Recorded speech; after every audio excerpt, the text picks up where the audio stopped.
Yes, sir. Yes, ma'am. Yes, sir. Welcome. Yes! To Attack of the Show. Welcome. This is the only show on television that answers to that name. I'm Kevin Pereira. I'm Candace Bailey. It's good to be back. Good to have you back. Thank you. Where we are were coming you? to What were you guys doing? live. What happened? Tell us things. I was on the red carpet for the Avengers premiere. Oh, so you cheated on all your loyal Attack of the Show fans. Well, I that's wouldn't kind. consider it cheating. Good. I was working for Attack early in the morning. I did 2 packages early in the morning. On the show today, Not that kind. get ready to get scared. Kristen Connolly and Jesse Williams from The Cabin in the Woods will be here to spill some secrets. Yes. Joss Whedon's twisted new horror flick. Then, for your Threads amusement, we hunt for T-shirts in the wild. Ooh. We're gonna check out the new eye-catching shirts on sale at Kid Robot, which, sorry guys, it's a store that does not actually sell robots. But we also go to Johnny Cupcakes, Ooh. which is a store that does not sell cupcakes. Well, that's just mean. Just say what you sell. Stop being jerks. Cupcakes. A cupcake. Plus, let's finally remember the unbelievable success of the original PlayStation in Tales from the Console Graveyard. All your favorites will be there. Kevin, Adam, Morgan, plus bonus Simon Pegg. Oh, I love 2 of those people. Who? Actually, Yourself? 3. I hate everybody. And Jessica Chobot meets up with Guy Pearce and Maggie Grace on the set of their new movie Lockout. Their off-world deep freeze prison will solve our overflowing inmate problem. That sounds fun. First, we're gonna check in with our favorite news hoarder. Take it away, Sarah Underwood. Hey, as Candace mentioned, the Avengers premiered last night, and the official word is awesome! Plus, does drinking make you smarter? Yes! I think it does. Yes, it does. I'll drop some science knowledge in the feed. Take it away, you two. Thanks, Thank you, Sarah. Sarah. And now it's time for Around the Net. Oh, we're not just going around the net, by the way. We're going around the world.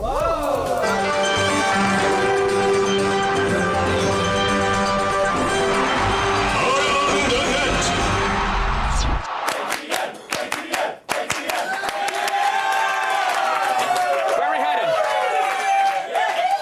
First stop, Japan. Ah, where predictably there's a nearly naked guy rocking out to the happiest song ever written about weather and candy.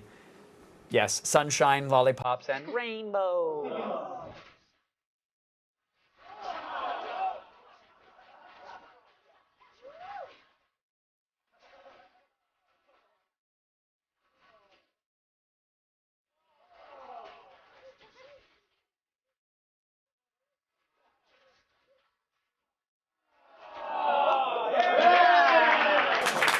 That horse Saturdays. mask is amazing. It is. It's the best thing that's ever happened to fetishes. Is that yours? Yes. Saturdays at the Pereira House are never dull, are they?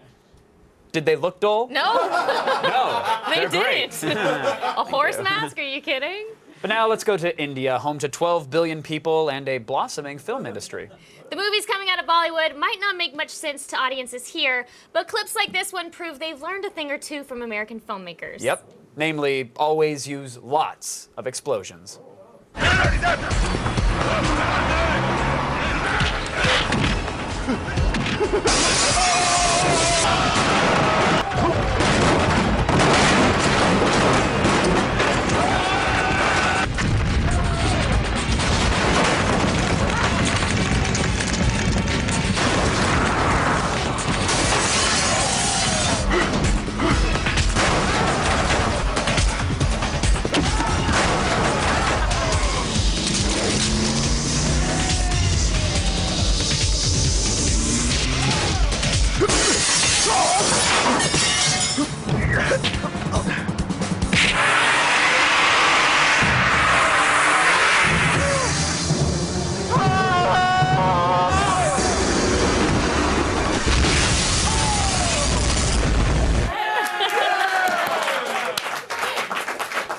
Yeah, I don't get that move at all. Like, don't scream, we're about to drive I off a think he was cliff. trying to suffocate him. That's a and weird then he way to do realized it. they were falling off a cliff, so he would just die that way. Oh, that's nice. That's convenient. Yes. Listen, as a connoisseur of aggressive inline skating, I doff my cap to you, nation of India. Well done. Kevin, don't encourage Tim! What? We already outsource all of our customer service to India. What if their movies are next? No, that'll never happen, all right? Nicolas Cage hates India. Think about it. I mean, look, you can outsource all the explosions you want, but you cannot outsource that classic Cage magic. Not the beast! Ah! Open up my eyes! Eyes! Ah! Reminder, that classic bit of overacting was from The Wicker Man, otherwise known as the greatest gift that Nicolas Cage has ever given us. Overacting? What are you talking That about? was spot on. That was the sweet spot. Thank you, Mr. Cage. That was, I think that in the history of Attack of the Show, that was the only time I've ever refused to cover a movie. Really? I did, yeah, I went to the screening of it, and I remember making a phone call to our exec producer at the time, and I was like, nope, no, we're not gonna talk about it. We're just not gonna cover it. The bear punching scene, that's cool, we can cover that. For the rest of the movie, no. We could have crapped on it the whole time. No, we couldn't. We had to say nice things about it. I wasn't doing that. Okay, so India and Japan and Nick Cage, they're all lovely, right? Nick Cage. But now let's journey to Middle Earth, where Peter Jackson's epic Lord of the Rings adaptation is set. Middle Earth is a magical land full of elves, dwarves, rings that make you crazy, and awesome rock ballads by the legendary band Queen, including the rousing We Will Rock You and Who Wants to Live Forever. They didn't have rock music in Middle Earth, Candace. Just watch.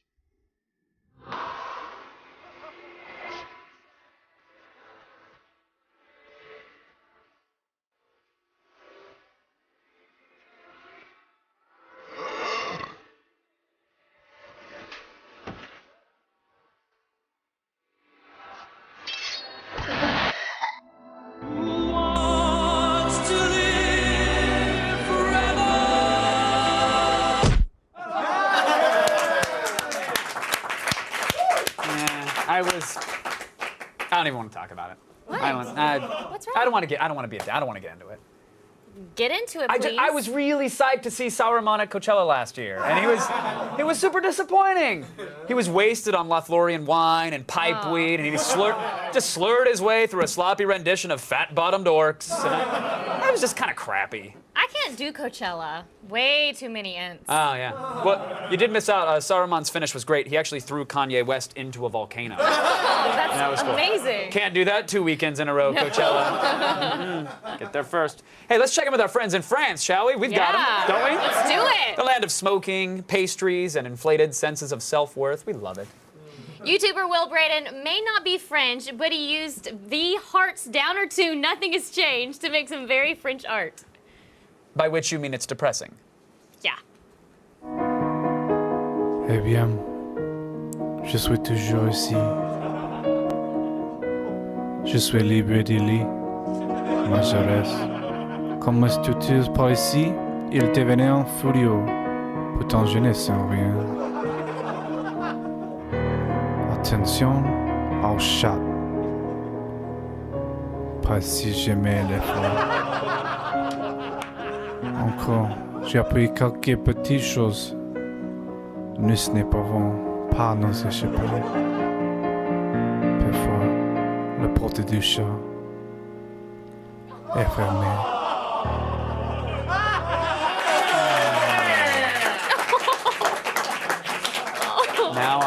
Now I understand. I get it. What?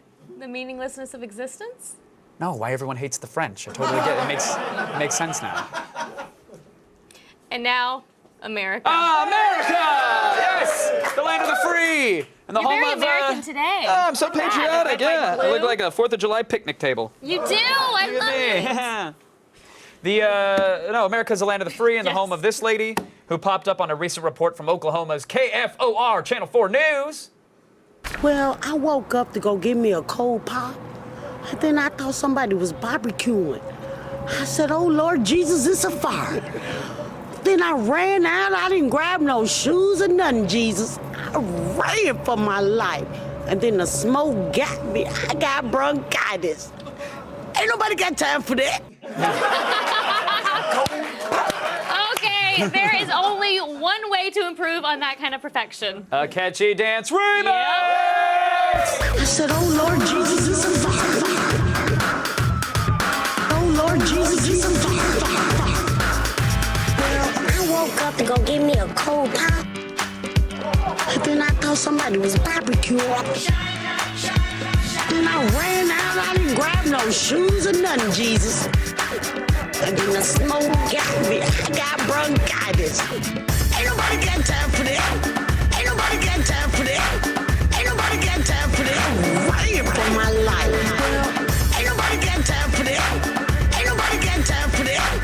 Ain't nobody got time for that. I got bronchitis. Listen, no. I'm only going to say this once.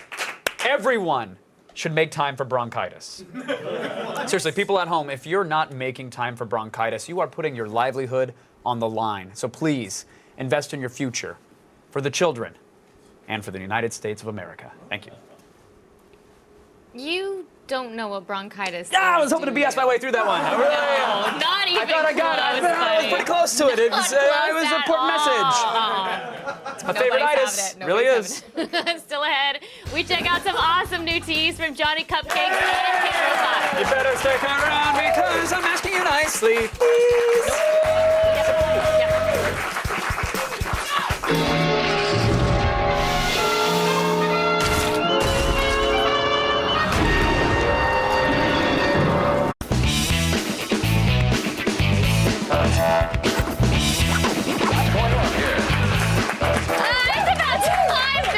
Hold on a second. Candace, what's up? You might want to stay wide for this. You might want to pull up. Kevin, what's wrong?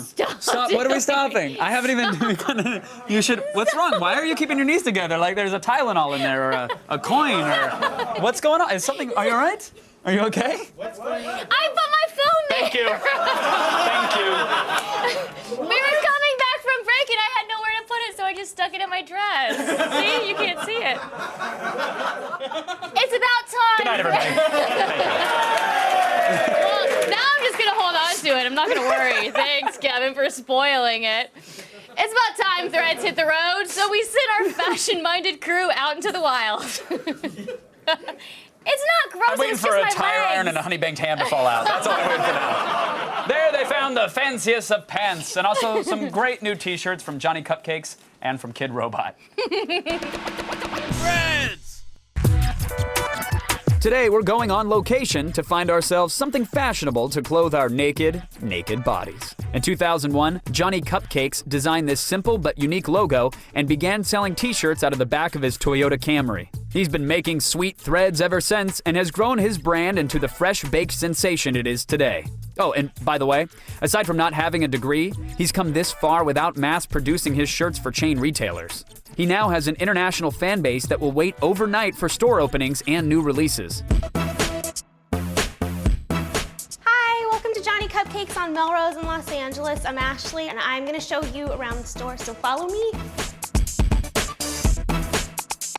All right, this is one of our newer shirts. It's the Leopard Cupcakes and Crossbones. They're all limited edition, unfortunately, so when they are gone, they are gone. We're not getting more. People will line up for shirts like this. And this is our take on the Morton Salt logo. You can see it's replaced with cupcakes. And you're probably familiar with the Planters Peanuts logo, the Mr. Peanuts, but we have our own, and it's Mr. Cupcakes. Here is a newer one from the Animal Kingdom. We have this girl's exclusive. It's got little ladybugs on it.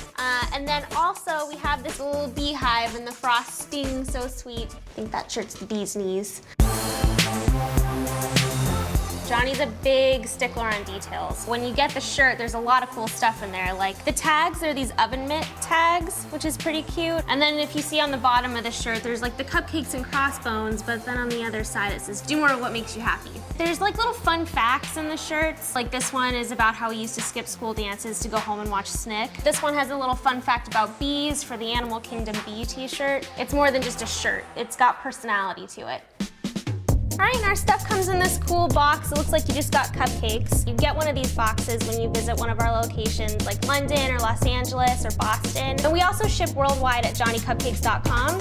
So if you really want this box, you can get it there too.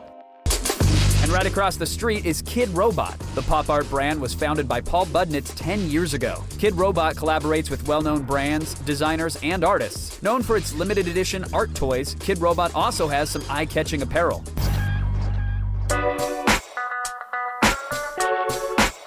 Oh, hey there. What's up, guys? Welcome to Kid Robot Los Angeles. My name's Jed. You guys know what you're looking for? All right, well, let me show you around. We got a Kid Robot Head t-shirt from the Spring 2012 line. It's a Kid Robot Head featuring all the platform toys of Kid Robot. We got a t-shirt, one of our artist series featuring the work of Kronk, South African artist. Great color, amazing designs. We got an artist t-shirt by RJK5, New York-based artist. We even have a hat to match. This t-shirt is actually based off of this 8-inch dunny right here, done by Design Duo of 64 colors. This here's the Labbit, done by Mr. Frank Kozik. It's one of Kid Robot's best-selling toys. The newest Labbit of the bunch right here is the bondage version, fully equipped with zippers and all. This is Kid Robot's DIY platform toy, the Money. This is the toy where you become the artist. You can create it yourself. The Mega Money, $200, but fully worth it. Looks awesome. They've got stores in LA, San Francisco, New York, Miami, and London, or you can visit them anytime at kidrobot.com. You guys haven't bought anything, so now you have to go. Hey, thanks, Commerce. Yay! Still ahead, things get spooky. When Cabin in the Woods stars Kristen Connolly and Jesse Williams stop by. Stay tuned.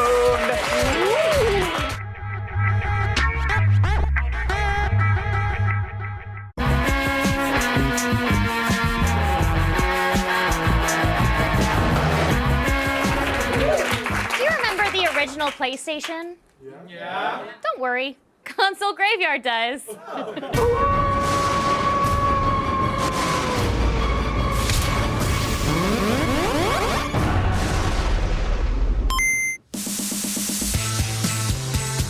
The year 1994. Star Trek The Next Generation's exciting adventure had ended. Nirvana would go silent with the passing of Kurt Cobain, and in Japan, Sony released their first console, the PlayStation. Originally developed as an add-on for the SNES, the PlayStation housed a 32-bit CPU along with a 3D graphics processor, enabling it to push over 16 million colors with an initial resolution of 256 by 224. Nintendo looked at the contracts and said, wait a minute, we want full control over the gaming experience. We want to decide what games are released, what peripherals are made, and exactly how they're made, and they severed the relationship with Sony. You stay in touch, yeah?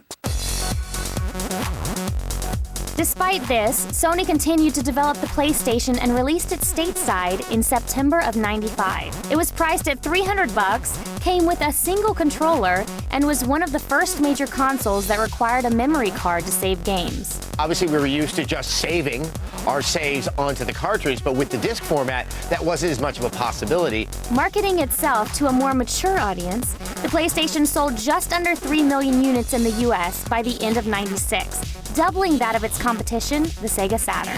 Sony was known as a technology company, the Walkman, television.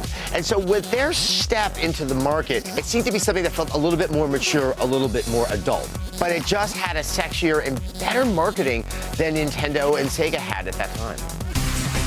While several companies had their own version of a CD console, the PlayStation was the first to successfully sell it to a broader audience. You can't underestimate that when the PlayStation came out, for a lot of people, this was the first CD-based gaming experience that they were seeing. Sales would only continue to grow, with purchases of the system topping 50 million worldwide by 1999. My favorite console to this day, the first PlayStation. I mean, I played Resident Evil. Hope this is not Chris's blood.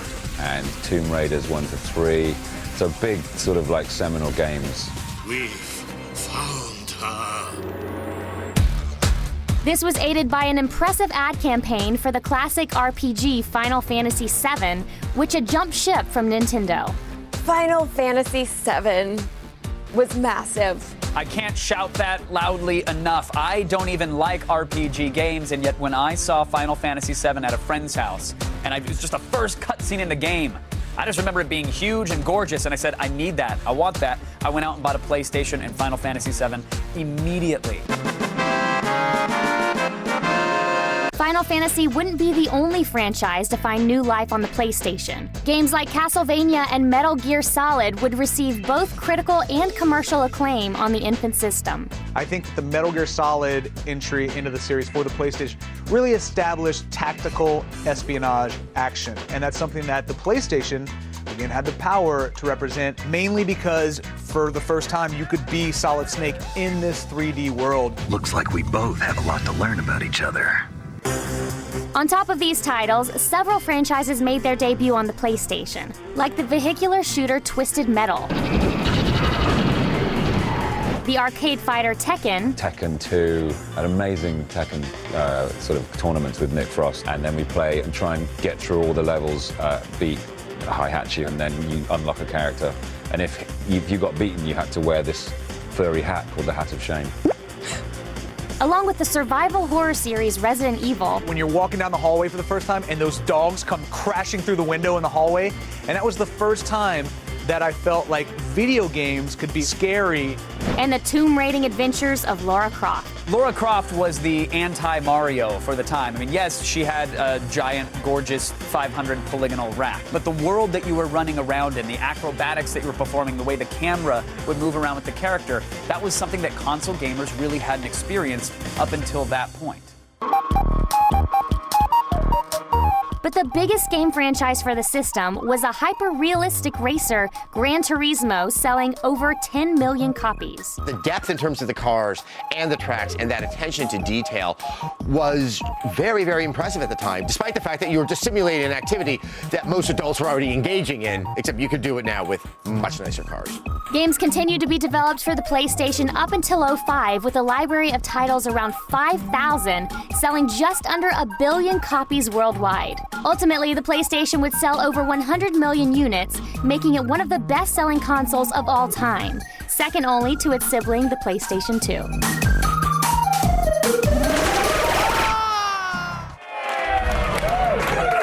A bunch of kids drinking and doing drugs in the woods. What could possibly go wrong? Truth! Take the truth! Please welcome Kristen Connolly and Jesse Williams, everybody!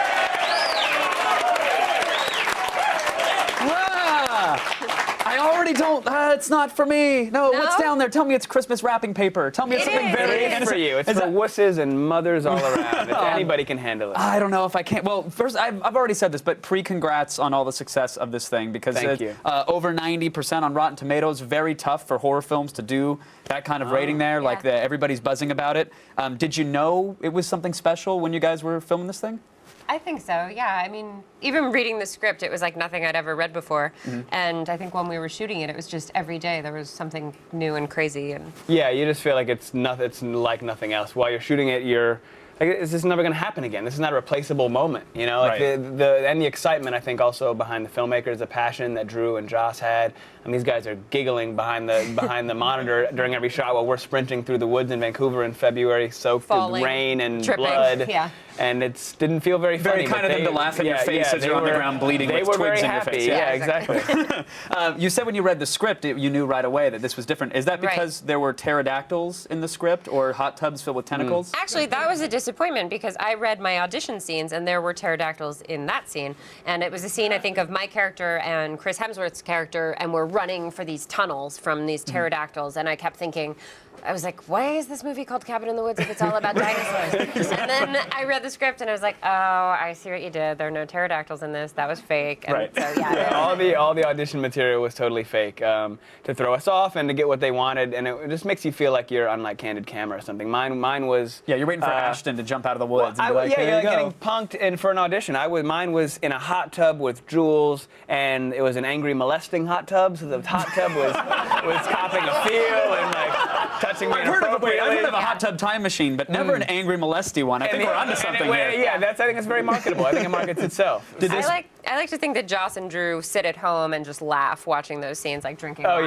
They did it. They did it. Look at what we got them to do. And they're going to have flip cam blackmail footage of you guys for years to come of you pretending you're being molested by a hot tub. So when you guys do this, you're out there, you're in the middle of the woods, and it's one thing to worry about temperatures. It's another thing to worry about creaky wood steps or whatever else. I heard you had bears on set? We did, yeah. Real ones. We were in the woods shooting a scene by the lake, and we're out there for, by this time, probably 10, 12 hours. So craft services set up a little table with some lo Chinese mein, food, some yeah. Chinese Oh, food. very nice. Very nice of them. And bears also apparently love MSG. Yep. So love that lo mein. So a real bear came out and was like going after, smelling the food and running through the woods. I think Fran was on a jog and he ran like face to face with the bear. And I think at first he was like, "Wow, crazy monster for the movie," and then he was like, "Oh my God, that's real." Yeah. And like, turned around. Absolutely, alone in the woods, ran right into a bear. Took a camera phone picture of it too. I think. Yeah. Which is Moment that's of his terror. priorities. Hold on, Yeah. I got to Instagram you, grab this. bear. Yeah, Let me put you through my Lomo filter and Facebook that. Well, we were sharing locations with the Twilight movies at the time, and one of our PAs was joking that the bears were actually just looking for Robert Pattinson. He should be easy to spot. He's sparkly in those Yeah, ones. exactly. You also have the film. I think is basically just a giant Kickstarter campaign for one of the greatest inventions I've ever seen, which is the collapsible bong. Right. Yeah, sure. Yeah. I heard that several thousands of dollars were spent on this prop. It was it was a $5,000. high yeah. priority. It's a $5,000 bong. It's a prototype. Or a $5,000 coffee mug, however you want to. Right, or a water pipe or Sure. whatever else. Yeah, But, can you planter. describe it for those who haven't seen Is it? it like an aluminum Yeah, coffee like- mug with a handle? You rejigger it and it kind of It comes collapses, out. like, So like a telescopes. kaleidoscope, like a telescope. Yeah, exactly. So it kind of collapses into a mug, but really it pulls out into a pretty effective bong. I don't know what they use bongs for, but people seem very Yeah. excited about Right. it. Yeah. So you're recently to California. You're new to California, Yeah, right? So, yeah, okay, yeah. And I live in New York, so I don't know what you guys are talking about.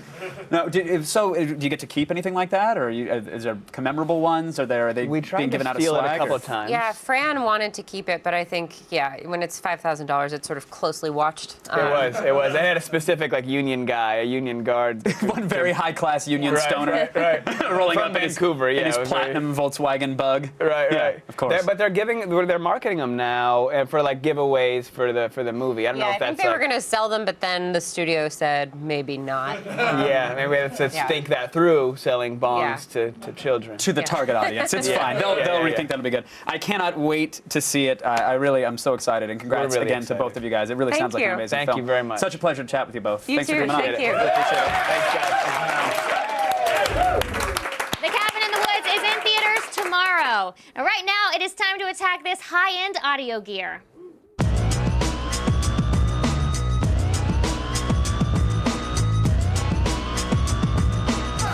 The iPhone speakers don't really provide the biggest sound. So if you feel like pumping the gym old school style, check out this acoustic iPhone amplifier. I know, I'm so dorky. Dubbed the Tabletop Concert Hall, this phonograph-style horn has a snug-fitting wooden dock that holds an iPhone and amplifies the sound up to 30%. That is ridiculous. It's no Bose system, but produces a unique, vibrant aesthetic quality that normal speakers can't match. Go figure. You can get your hands on this one-of-a-kind piece of audio art for $300. Now, we all know how sucky the speakers are on nearly every laptop out there. So, if you demand the best possible sound when working on your computer, you will want to pick up the Hi-Fi Laptop Desk. This thing is the real deal. Designed in France and available now in the States for the first time, the LD120 has a built-in digital to analog converter that pipes the audio through discrete amps and 7 speakers. Developed exclusively for the desk, it's lacking on the actual desk space, but there's literally no way to get better sound from your laptop. And that's why it costs about $1,700. But that's nothing compared to what I'm about to show you. A pair of headphones that cost $8,000. Screw Beats!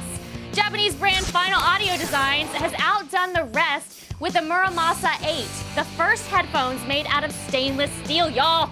The unique design and materials mean the 2-pound head speakers have ridiculously good sound quality. While they don't beat Lil Wayne's $1 million diamond-encrusted headphones, I think one thing is clear. Your move, Dr. Dre! Please don't kill me. Coming up, Jessica Chobot chats about the future of our prison system with Lockout stars Guy Pearce and Maggie Grace. Stay tuned. This portion of Attack of the Show is brought to you by The Cabin in the Woods. Discover the secret beneath the cabin. In theaters this Friday, the 13th.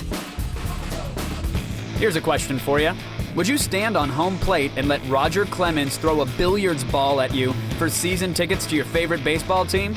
Well, you logged on to G4TV.com and told us what you thought, and we'll have the results after the break.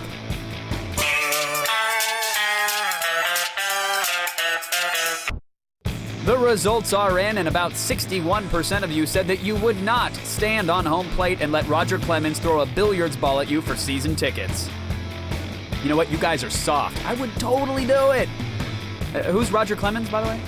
Log on to G4TV.com for more questions like this and tell us just how far you'd go. In the movie Lockout, the president sends his daughter to a frozen off-world prison colony filled with Earth's deadliest criminals. Sounds like a great idea. You think your job is tough? Imagine being hired to break someone out of an orbiting prison on a crash course with Earth. It's falling out of the sky. From the makers of Taken comes Lockout, a sci-fi action thriller about a mercenary who must infiltrate an impenetrable jail, rescue the president's daughter, and escape before it's destroyed. What if this doesn't work? Well, then we're probably gonna die. So do you think, in your personal opinion, that an off-world cryogenic prison full of absolute killers is a good idea to have orbit the Earth? I don't think it's a good idea at all, but it wouldn't surprise me if that kind of thing begins to occur at some point in the future. Don't get me wrong, it's a dream vacation. I mean, I'd go into space, I'd get inside the maximum security nut house. I'm thrilled that you would think of me. If you're the president, do you think sending your daughter to a maximum security prison with about 500 mass murderers in the middle of space is a good idea? Probably not the best idea. I don't know that Emily's father was terribly aware of the situation, but she's somewhat headstrong. She'll do what she wants. Are you the only type of jerk they found for this kind of mission? The only one stupid enough to say yes. In what ways does Lockout kind of pay homage to 80s action films? Well, I think the irreverence of the character. You know, I think if you look at Bruce Willis in those early Die Hard films and the Lethal Weapon movies, it's just finding that balance between the drama and the reality of what's actually going on, and a character who's able to not take themselves too seriously in that situation. I was dead. Yeah, and so far, I think I prefer you that way.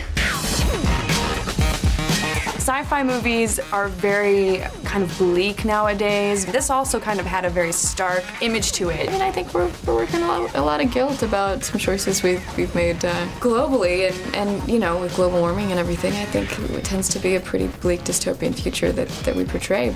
Ow! What is that? That's to stop the bleeding, and hopefully the talking. If you woke up after so many years being cryogenically frozen, what is the first thing that you would do? I think probably try to arm myself. I don't know, I'd probably go, yeah, run to the bathroom, clear your throat, and eat something, I would say. Do the 3 S's. 3 S's. Shower and shave. Oh, yeah. I was thinking shower, shave, of course. Really, I don't shave enough. Finally, a good old-fashioned action brawler with some brass. Don't worry, it's perfectly safe. Lockout. Thanks, Jessica! Thanks, space prisons. Lockout is in theaters tomorrow. Now listen, Sarah Underwood can't change water into wine, but she can turn words into news. It's a miracle! Hallelujah! You guys are such dorks. Thanks, guys. Right now it's time to start the feed. All the news you need to know. The feed. It's Thursday, April 12th, and here are your top stories. The Avengers had its big Hollywood premiere last night. Critics have to remain relatively hush-hush on what they saw, but they hit Twitter in droves to share their initial reactions, and it looks like this movie is not going to disappoint. Yay! Jeremy Smith from Ain't It Cool proclaimed it the best Marvel movie yet, while writer-director Edgar Wright said it was a big tub of popcorn heaven, huge grin on my face throughout. Well done, Mr. Whedon. Wow. So on a scale of 1 to 10 of how excited we are for this movie now, I say we're at like, what, a 14 and a half? Yeah! Yes! And it's still 21 days away. Ugh. Now, for the past few days, gossip and news site Gawker had a mole planted in the New York headquarters of Fox News. who was reporting on the inside workings of the cable news network. The charade did not last long, though, and yesterday, he was fleshed out. Yep, Joe Muto, who had been working with the network since 2004, was working as an associate producer on The O'Reilly Factor. But 2 days ago, he started airing his grievances about the network by writing columns for Gawker. He leaked unaired footage of O'Reilly and wrote about everything from their low-rent office equipment to Bill O's dingy, semi-private bathroom stall. Yeah, but the party ended late yesterday when Muto was called into his boss's office, who said he was going to be suspended indefinitely without pay. Or with pay. No, he's getting paid, actually, which is oddly, yeah, that's confusing. But he's getting paid for that, okay. Apparently, there's a ton of demand for a smartwatch that connects to your iPhone. Yeah, a Kickstarter campaign for the Pebble wristwatch just raised over $500,000 in 24 hours. Yeah. Funding opened up yesterday and it quickly met its $100,000 goal within only 2 hours. Whoa! Now it's on pace to break the record for the most funded product in Kickstarter history, and funding is still open for another 36 days. Yes, as I speak, the device has racked up more than $1.3 million in pledges. So if you're interested, head over to Kickstarter and make a pledge of $100 to reserve your own, or wait until they go on sale for $150 if you don't like saving money, but I bet you do. And finally, breaking news, everyone. What? Scientists recently conducted a study that found that drinking alcohol significantly enhances your problem-solving skills. Yes, drinking makes you smarter. Yes. I always knew it. I already know that stuff. Are you drunk? You're drunk. Again. Smart. Again. Smart. Jeez. The findings show that men who had 2 alcoholic drinks immediately before solving brain teasers were faster in answering and got more questions right compared to men who were sober. However, the scientists stress that the increase in cognitive thinking only applies to problem solving. Those same participants scored far worse at completing problems that required them to focus their attention. Yes, thank you, science. Now, if you're gonna excuse me, I'm gonna go study, I think is what, should we call it study? Yes. I'm gonna Sure. study. Yes. I'm Sarah Underwood. You hit those books, those Enjoy liquid books. studying. Thank you. Sarah Underwood, everybody! Yeah! If you enjoy danger, Or massive exothermic reactions. then you gotta check out G-Force Bomb Patrol Afghanistan. Next week's episode takes you through Platoon 342's most death-defying moments. Don't miss the intensity this Tuesday at 10 p.m. only on G4. Stick around, we've got some cool free beats, bro! Including a song by Sharks. What? Seriously? Cool, right? Nah, brah. That's hella cool. Hella cool. Yeah.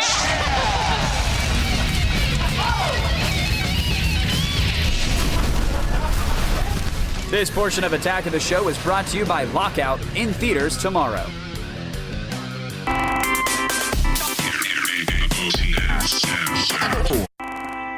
On the next Attack of the Show. Comedian Jim Gaffigan drops by with his new downloadable comedy special, Jim Gaffigan, Mr. Universe. And on Gadgetron, we rate Samsung's new 4G LTE tablet, the Galaxy Tab 7.7. Plus, we head back to school and cram when Community's Danny Pudi joins us live.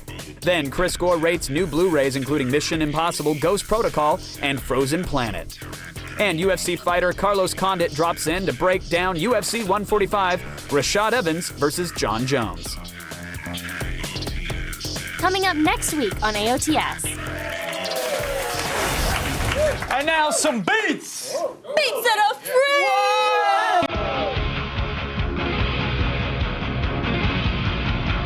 Tax season wipe out your music budget? Well, have no fear, because Free Beats is here with some great new tunes for you to download completely free of charge.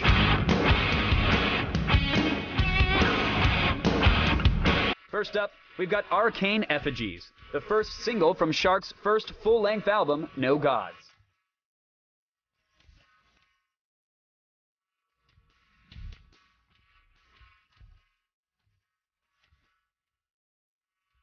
Yes, Shark's frontman James Maddox's voice is a dead ringer for The Clash's Joe Strummer, but the band deserves a lot of credit for crafting a great, intelligent punk rock album from start to finish.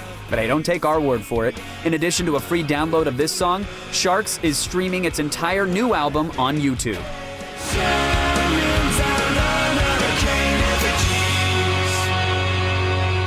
Next up, we've got a remix of Strange Attractor, the first single from Animal Kingdom's upcoming sophomore album. Light in your eyes, well, it's pulling me in, and it's pulling me in. This Black Feathers mix of Strange Attractor is much more ethereal than the driving pulse of the original.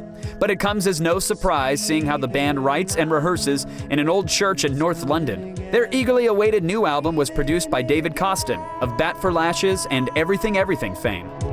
While it must be chemical. And finally, help yourself to a free download of Bits with Bite, the title track from 8-Bit Weapon's 11th independent album.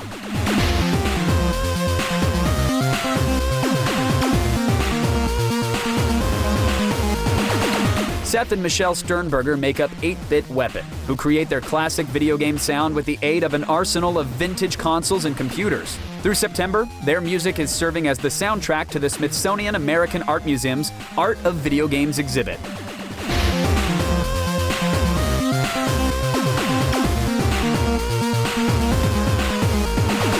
All 3 songs are gifts from the artist to you. So what are you waiting for? Head on over to g4tv.com and grab some free beats.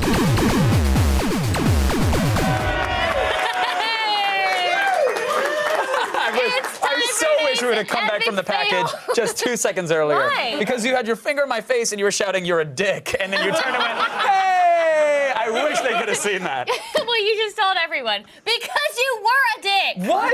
He's been a dick all day. How have I told you you look adorable? I said it was so nice to have you back. Sarah? No, you were not. Hey, on the plus side, just roll the fail. Just do the package. Here it is. Here's the thing. Watch somebody hurt themselves.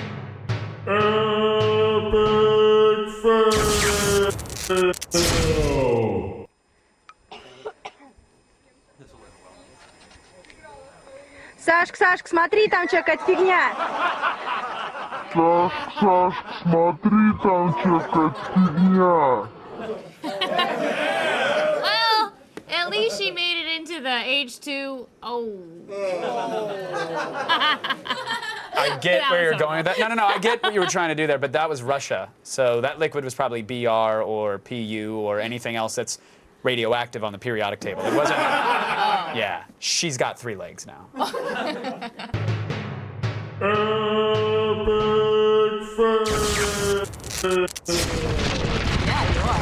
time for some Oh my tweets. God! Could you please stop bullying me? And can we read some tweets? You just said, I'm a dick, and I said, yeah, you are. Today he is, y'all. Today he is. Sarah Hey, even let's read some agrees. tweets, Candace. Okay. 0P1. Please, please, please make Kevin, Candace, and Sarah play a game of Truth or Dare. That would be the best TV segment ever. You would never, ever take No, truth. I would always take Dare. You would? With you, I would always take Dare. What do you mean with me? You're the one with the truth that you're hiding.